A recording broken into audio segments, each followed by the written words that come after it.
Je suis originaire de la province du Kasaï, que vous connaissez certainement.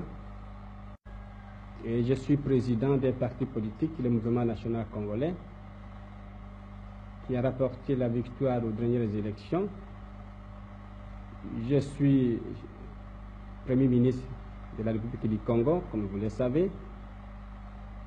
Notre gouvernement, c'est un gouvernement national populaire qui représente toutes les fractions de l'opinion congolaise, et nous luttons pour un idéal qui est la construction du Congo dans l'unité et la concorde nationale.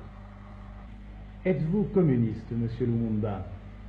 Je dois toujours rire quand on me pose cette question. Je ne suis pas du tout communiste.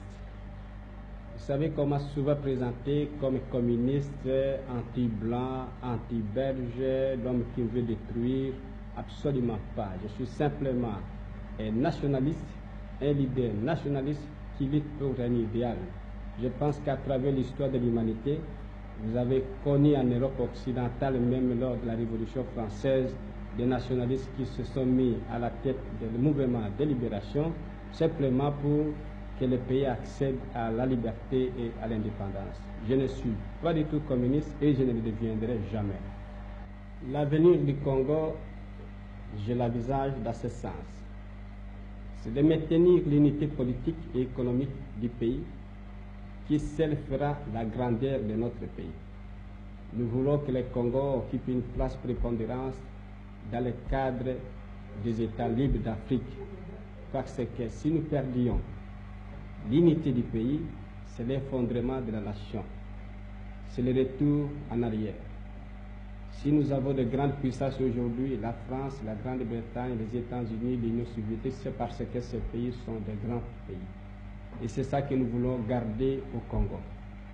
Et sur le plan politique, nous voulons avoir un gouvernement central unitaire. Et au sein de ce gouvernement central, vous avez des ministres qui viennent de différentes provinces du Congo. Et sur le plan administratif, avoir des provinces, de sorte que ces provinces vont jouir d'une autonomie administrative pour la gestion de leurs propres affaires. Et sur le plan économique, mettre en valeur les richesses du pays grâce à la mobilisation de toutes les énergies du pays. Et pour la mise en valeur du pays, nous comptons également sur le concours des autres puissances, de la Suisse, de la France, de la Belgique. Le Congo est un grand pays qui doit encore être développé. Et je pense que si nous pouvons compter sur le concours, la collaboration des autres, et tout en faisant un effort nous-mêmes sur place, nous pouvons faire du Congo dans 5 ans, dans quelques années, une puissance, une nation prospère et stable.